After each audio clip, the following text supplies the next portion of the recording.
আগুনে আমার ঘরের মধ্যে দোকানের মধ্যে ফ্রিজ ছিল, তারপরে টিভি ছিল, তারপরে মনে করেন যা যা কিনেছি টিনেছি, যা যা খাওয়া দরকার একটা চাল দোকান, তাইতে সবই ছিল। আর 17,000 টাকা ছিল গ্যাসের মধ্যে বের করতে পারে না, কারণ আগুনের দেহিনেই লাগছে।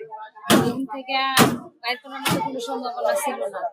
তাড়াতাড়ি করে মানুষ তাড়াতাড়ি বাইরে তাইলে যদি যাইতে থেকে তো তাহলে হ্যাঁ শেষ হয়ে গেছে, কিচ্ছু বাইর করতে পারে নাই। আজকে সব নিঃস্ব হয়ে চলে গেছে, এক ঘন্টার মধ্যে এক মিনিটের মধ্যে দোকানটা চলে গেছে। মানে এমন পরিস্থিতি খারাপ হয়ে গেছে, দোকানটা দিয়ে আমি চলতাম, বুঝছেন? এই দোকানটা থাকলে আমি আজকে বাজার খাইতাম, আজকে সব কিছু বন্ধ হয়ে গেছে। আগের মতো যদি এখন আল্লাহ যদি ঠিক করে, আল্লাহ যদি এখন আবার প্রতিদান করে, তাহলে আমরা চলতে পারবো, তাহলে চলতে পারবো না। দোকানে আমার আশা ভরসা ছিল। এক কাপড়ে রয়েছি, এটাই সত্য। তার যত টাকা পয়সা আসলো, বাইরে কিছুদিন আগে জমি বেচছে আমার বাইরে 5 লাখ টাকা দিছি। দেখেন ডয়েরটার মধ্যে দেখেন ভাই, সবটি টাকা পুইরা বান্ডিল কে বান্ডিল হয়ে গেছে। দেখুন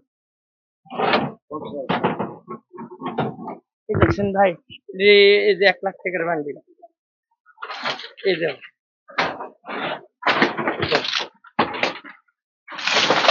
আমার বড় ভাই টাকার বান্ডিল।